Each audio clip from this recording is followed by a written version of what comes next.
बिस्मिल्लाहिर्रहमानिर्रहीम। Dear student, अस्सलाम वालेकुम। लास्ट वीडियोस में हमने एक्सरसाइज 1.4 को कंप्लीट किया था। आज हम वो उसमें हमने सिर्फ मल्टीप्लिकेशन मैट्रिक्स पढ़ी थी। अब हम जाएंगे इसके नेक्स्ट जो हमारे इसके अंदर जो है मैट्रिक्स पे जो मुख्तलिफ ऑपरेशंस किए जा सकते हैं। उसके बाद हम आएंगे कि उनका जो है डिटर्मिनेंट यानी मक्ता कैसे मालूम किया जाता है, उनका एडजॉइंट कैसे मालूम किया जाता है, और उसके बाद उनका ज़रबी माकूस यानी मल्टीप्लिकेटिव इन्वर्स कैसे फाइंड आउट किया जाता है। तो सबसे पहले इसमें जो 1.5 में पहला टॉपिक है वो है कालिब का मक्ता यानी determinant of matrix. Determinant of matrix, तो हम सबसे पहले डिटर्मिनेंट ऑफ मैट्रिक्स की तरफ जाएंगे। कालिब का मक्ता हमेशा जो पॉसिबल है वो 2x2, 3x3, 4x4 यानी 4x4, 2x2, 3x3 यानी स्क्वायर मैट्रिक्स है जिसमें कॉलम और कतारों की तादाद बराबर हो, उसी का पॉसिबल होता है, उसी का मुमकिन होता है मक्ता दूसरे किसी के रेक्टेंगुलर का या हमारे पास कॉलम मैट्रिक्स का या रो मैट्रिक्स का इनका पॉसिबल नहीं होता। तो अब हमने क्या करना है, 2x2 का एक मैट्रिक्स ले लेना है। मिसाल के तौर हमने ए ले लिया एक मैट्रिक्स 2, 4, -1, -2। अब हमने इसका डिटर्मिनेंट निकालना। अब डिटर्मिनेंट जो है 2x2 यानी जो इस क्लास है आपका क्लास 9th, इसके अंदर आप 2x2 का मैट्रिक्स का सिर्फ पढ़ेंगे। बाकी जो इससे हायर मैट्रिक्स आर्डर मैट्रिक्स है हायर आर्डर की, उनको आपने नेक्स्ट जो बड़ी क्लासेस हैं उसमें जाके यानी कॉलेज में या फिर आप जो है ना ग्रेजुएशन लेवल पे जैसे पढ़ेंगे। अब जो हमारे पास है यहाँ पे सिर्फ इस क्लास 9th में जो है हम 2x2 का मक्ता निकालेंगे यानी डिटर्मिनेंट निकालेंगे। और मक्ता जो है असल में उसे हम डिनोट किससे करते हैं, या हम इस तरह करते हैं जो मैट्रिक्स हमें दी हुई है उसके नाम के इर्द गिर्द बार लगा दें, या हम इसको इस तरह लिख दें डिटर्मिनेंट ए। तो ये दोनों सूरतों में हम डिटर्मिनेंट होगा। अब हमने जब इसका डिटर्मिनेंट निकालना है तो जब हम ए के साथ बार लगाएंगे या डिटर्मिनेंट ए लगाएंगे तब भी दोनों के साथ हम क्या लिखेंगे, बार लिखेंगे। तो बार लिखेंगे तो ये 2, 4, -1, -2।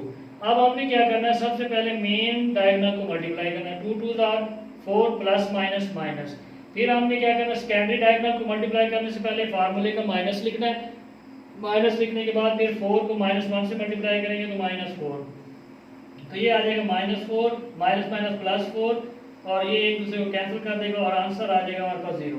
अब हमारे पास एक मैट्रिक्स ऐसी आ गई जिसको हमने मल्टीप्लाई करके हमने इसका जो है ना मक्ता निकाल लिया। मक्ता निकाल लिया, ये इसका आंसर है। ये हमारा क्वेश्चन नंबर 1 है 1.4 का, जिसमें हमने सिर्फ डिटर्मिनेंट निकालना है और उसका आंसर निकाल देना है।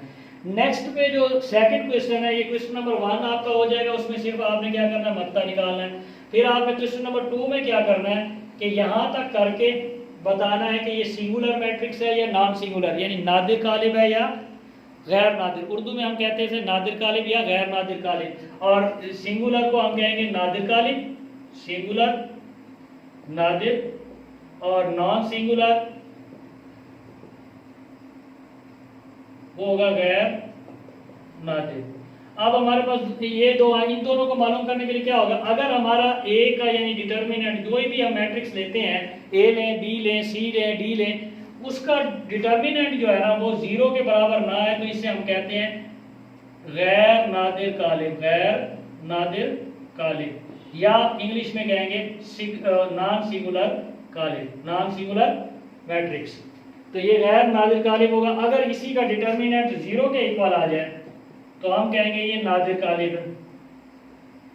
किसी मैट्रिक्स का मुरब्बी कालिब का या किसी मुरब्बी कालिब का मक्ता अगर वो किसके बराबर आ जाए, 0 के बराबर यानी 0 के बराबर आ जाए, तो हम उसे कहते हैं कि ये नादिर कालिब है। और अगर 0 के बराबर ना आए तो हम कहते हैं गैर नादिर। अब इसमें जो मैंने एक एग्जांपल ली थी, मिसाल ली थी, उसमें हमारे पास मक्ता क्या है, 0, यानी एक मक्ता 0 आ गया तो हम कहेंगे कि ये हमारे पास क्या है, नादिर कालिब है।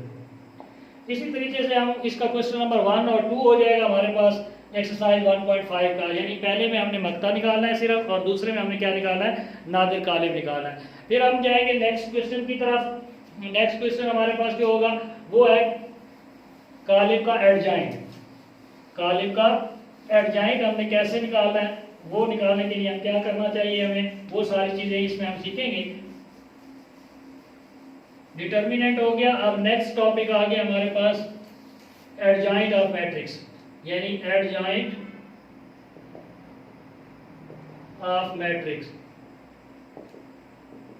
ये हमने कर लिया और ये हम कर रहे हैं।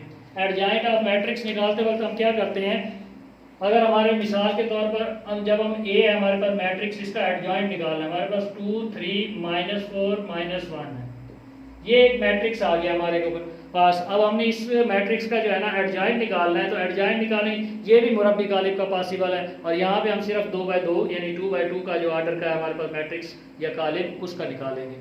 अब हमारे पास क्या है, एडजॉइंट ए है, एडजॉइंट ए, इसको हम ए है तो एडजॉइंट ए आएगा, बी है तो एडजॉइंट बी आएगा, सी है तो एडजॉइंट सी आएगा। अब हमारे पास क्या है, एडजॉइंट निकालना है, हमने एक स्टेप बढ़ाना है, तो इसके साथ यूँ एडजॉइंट लिख के वही मैट्रिक्स दोबारा लिख दें 2 3 -4 -1, और नेक्स्ट स्टेप पे उसका एडजॉइंट निकाल दें। एडजॉइंट निकालने का तरीका क्या है कि इसकी और इसकी आपने प्लेस चेंज करनी है, ये -1 यहाँ आ जाएगा, 2 यहाँ आ जाएगा, और इन दोनों के आपने साइन तब्दील करें, ये -3 हो जाएगा और ये +4 हो जाएगा, तो ये हमारे पास क्या आ जाएगा, एक एडजॉइंट आ जाएगा। किसी भी मैट्रिक्स का आप एडजॉइंट ऐसे निकाल सकते हैं। ये ज़्यादातर आपके ऑब्जेक्टिव में आता है कि आपको एक मैट्रिक्स दे दें 2/2 का और कहें कि उसका एडजॉइंट क्या आएगा 4 आंसर में से, तो आप इसमें से निकाल सकते हैं। तो आज ये 2 टॉपिक हमारे हो गए। नेक्स्ट टॉपिक जो है ना नेक्स्ट वीडियो में करेंगे। Thank you very much. अल्लाह हाफिज़।